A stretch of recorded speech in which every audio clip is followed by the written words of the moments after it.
दोस्तों नमस्कार, मैं आपका दोस्त मनोज कुमार मिश्रा, एक फिलोसोफर और एस्ट्रोलॉजर में आप सभी लोगों का अपने YouTube channel astro aura world में हार्दिक स्वागत करता हूं। और आप सभी लोगों से रिक्वेस्ट करता हूं कि अगर आप लोग अभी मेरे चैनल पर नए हैं तो चैनल को जरूर सब्सक्राइब करें।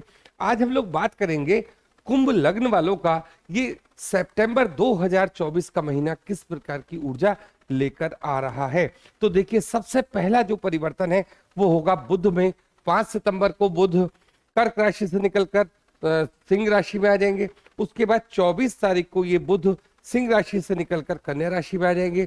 अगर हम बात करते हैं सूर्य की तो 17 तारीख को सूर्य सिंह राशि से निकलकर कन्या राशि में आ जाएंगे और शुक्र 19 सितंबर को कन्या राशि से निकलकर अपनी ही स्वयं राशि और आपके भाग्य साथ तुला राशि में आ जाएंगे। अब उन ग्रहों की बात करते हैं जिनका मूवमेंट इस पूरे महीने नहीं होना है। जैसे बात करेंगे मंगल की, पूरा महीना आपके 5th हाउस से मिथुन राशि में गोचर करते रहेंगे। अगर राहु की बात करते हैं तो राहु मीन राशि में गोचर करते रहेंगे आपके 2nd भाव में। और शनि की बात अगर हम लोग करते हैं तो शनि आपके लग्नेश भी है और कहां पर इस समय चल रहे हैं, अपनी ही राशि कुंभ राशि में चल रहे हैं, वक्री पोजीशन में चल रहे हैं। केतु कन्या राशि में गोचर करते रहेंगे। अगर बात करते हैं गुरुदेव बृहस्पति की तो वो वृषभ राशि में गोचर करते रहेंगे, आपके 4थे भाव में गोचर करते रहेंगे। तो ये है इस समय स्थिति ग्रहों की। और बात करते हैं डेट वाइज प्रेडिक्शन की। 1 तारीख, 15 और 16, 27 से 29 ये थोड़ा खर्चे वाला आपका समय रहेगा। 2 से लेकर 4 तक, 17, 18 और 30 तारीख अपनी स्पाउस के साथ वाद विवाद से बचना है। बात करते हैं 5 और 6 की। 19 और 20 लव एंड रोमांस का टाइम है ये। और अगर थोड़ा सा हेल्थ इश्यूज भी इसमें देखे जाते हैं।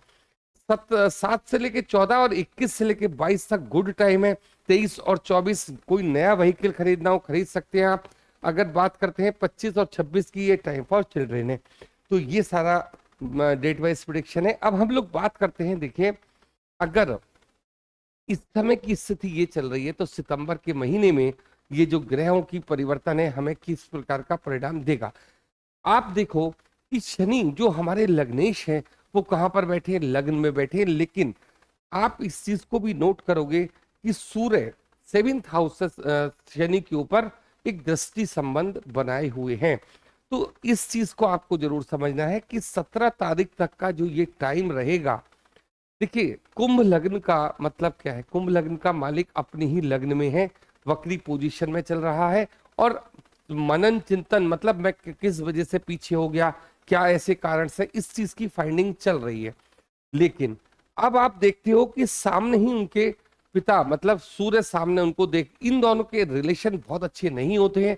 आप इस चीज को समझ के चलिए कि जैसे ही सूर्य की दृष्टि आपके लग्न पर रहेगी, मतलब आपके ऊपर रहेगी, तो आपका जो एटीट्यूड है मतलब वो एकदम बदला बदला सा लगेगा। क्या बदला लगेगा कि एक तो काम मेरे सही से नहीं हो रहे और दूसरी बात मेरी क्रिटिसाइज करने वाले लोग मेरे सामने खड़े हुए। तो ये जो पोजीशन है ये आपको 17 सितंबर तक काफी परेशान करने जाएगी। आप इस चीज को समझिए कि अगर आप अपने मुख से कोई भी बात ऐसी निकालते तो सामने वाला आपके साथ झगड़ा करने को तैयार है। तो ये जो पोजीशन है ये एक अच्छी पोजीशन नहीं मानी जाती है। क्यों नहीं मानी जाती है? काल पुरुष की कुंडली भी अगर हम लोग देखते हैं तो शनि यहाँ अपनी सबसे कम एनर्जी पे होते हैं और सूर्य यहाँ सबसे कम एनर्जी में होते हैं। तो ये दोनों पोजीशंस बहुत बढ़िया 17 तारीख तक नहीं मानी जाएगी। एंड देन हम बात करते हैं 2nd भाव की, जिसमें राहु बैठे हुए हैं। ये भाव किस चीज का भाव है? ये हमारा एक ऐसे धन का भाव है जिसको हम संचित करके रखते हैं। बहुत सारी चीजें जो हम संचित करके रखते हैं ये उस चीज का भाव है। तो राहु यहाँ पर आपको समय समय पैसे का इंतजाम करके देता रहेगा। और अगर मैं आपसे ये बात कहूंगा कि ये परिणाम कहाँ से देगा, मतलब ये खर्चे भी कहाँ कराएगा, आपके सुख वाले स्थान के कराएगा, क्योंकि गुरुदेव बृहस्पति के हिसाब से ये चलेंगे। जो भी बचत आपके पास आएगी आप उसको लॉन्ग टाइम शेयर वगैरह के मार्केट में इन्वेस्ट करने की सोच सकते हैं। अगर बात करते हैं 3rd हाउस की, मालिक कौन है? मंगल। और बैठे कहां पर है? इच्छा वाले स्थान पर बैठे। और दूसरा भाव इनको कौन सा मिला है? 10th house. जब भी 3rd हाउस का संबंध 5th हाउस से बनता है, देखिए ये दोनों हाउस एक दूसरे के साथ चलने वाले हाउस है। 3rd हाउस किस चीज का होता है? पराक्रम का हाउस है। पराक्रम का मालिक कौन होता है? पराक्रम का मालिक मंगल होता है। बैठा कहां पर है? इच्छा वाले स्थान पर, ऐसे स्थान पर जहां आप अगर कोई इच्छा करते हो पूरी होगी। तो ये इच्छा पूरी होगी कब? और कैसे होगी? जब आप परिश्रम करोगे, जब आप काम करोगे, मतलब पराक्रम करने के बाद ही आपकी कोई ना कोई जो प्रॉब्लम है या बिजनेस को ऑनलाइन लेके जाना चाहते हो तभी दूर होगा। बात करते हैं फोर्थ हाउस की। गुरुदेव बृहस्पति बहुत ही अच्छी शानदार पोजीशन पे आपके बैठे हुए हैं इस समय, और देखते कहां पर है, देखिए इनकी जो दृष्टि संबंध हो रहा है 8th हाउस में और 12th हाउस में हो रहा है। तो अगर आप लोगों का मन ये कर रहा है कि चलो भाई घर से कहीं बाहर चल के घूमते हैं, तो इस टाइप की भी स्थिति आपके लिए बहुत अच्छी बनी है। घर को अगर सजाना चाहते हैं, स्थिति बढ़िया बनी हुई है। और अगर आप अपने किसी भी वर्क प्लेस पे जहां भी आप काम करते हो, अगर आप लोगों ने इस तरीके की बातचीत रखी कि भाई मुझे बड़ा ज्ञान है, या इस अपनी कोई आध्यात्मिक चर्चा करते हैं, तो बिजनेस में आप लोगों के पीछे आने की संभावना कंप्लीट बनी हुई रहती है। क्योंकि 10th हाउस कभी भी ये नहीं चाहता कि वहां पर आप इस तरीके का काम करो। और वैसे भी लग्न किसकी है? शनि की है। तो इस चीज का आप विशेष ख्याल रखिए कि जहां पर भी आप जॉब करते हैं, जहां पर भी आप बिजनेस करते हैं, गुरुदेव बृहस्पति की दृष्टि से थोड़ा सा बचना है, मतलब उनके एटीट्यूड से बचना है कि वो किस तरीके के ग्रह हैं, थोड़ा सा आध्यात्मिक ग्रह हैं। बात कर लेते हैं 5th हाउस की। बैठे हैं मंगल, और राशि किसकी है? बुध की है। बुध कहाँ बैठे हैं? 6th हाउस में बैठे हैं। इन दोनों का जो आपस का संबंध है, एक चीज आप समझ के चलिए, इस ये हाउस हमारा किस चीज का है? ये हाउस हमारा हेल्थ का भी है, बच्चों का भी है, लव एंड रोमांस का भी है। लेकिन अगर आप देखोगे यहाँ पर मंगल की दृष्टि कहाँ पड़ रही है? आपके 11th हाउस से पड़ रही है। तो ये जो आप इच्छा कर रहे हो, उसके ऊपर अगर थोड़ा एफर्ट भी डाल दो, काम को पूरा करने के साधन भी डाल दो, तो क्या होगा? इच्छा पूर्ति होगी। ये चीज आप मान के चलिए। बात करते हैं 4th हाउस की। जब तक यहाँ पर 5 तारीख तक बुध यहाँ बैठे हैं, कहीं ना कहीं अड़चने आपके कामों में आती रहेगी। जैसे ही बुध का ट्रांसफर कहाँ होगा? 5th हाउस में होगा। तो यहाँ पर एक अच्छा कॉम्बिनेशन आपको देखने को मिलेगा। लेकिन एक चीज का आप विशेष ख्याल रखिएगा कि यहाँ पर शनि की दृष्टि भी यहाँ पड़ रही है। तो जिन लोगों को अभी जॉब वगैरह नहीं मिली है, तो उनकी संभावनाएं बढ़ जाती हैं जॉब मिलने की सितंबर के महीने में। और जब बुध यहाँ पर आ जाएंगे, देखिए मैं आपसे चर्चा कर रहा हूं अब 7th हाउस की।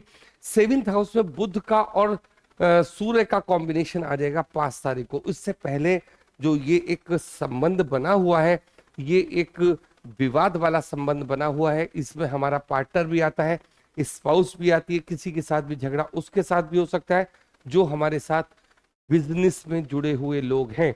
तो ये स्थिति आपको समझनी है। दूसरी बात ये कि सोच समझकर बातचीत करनी है, बोलना है। तो ये सारी चीज आपको समझनी है।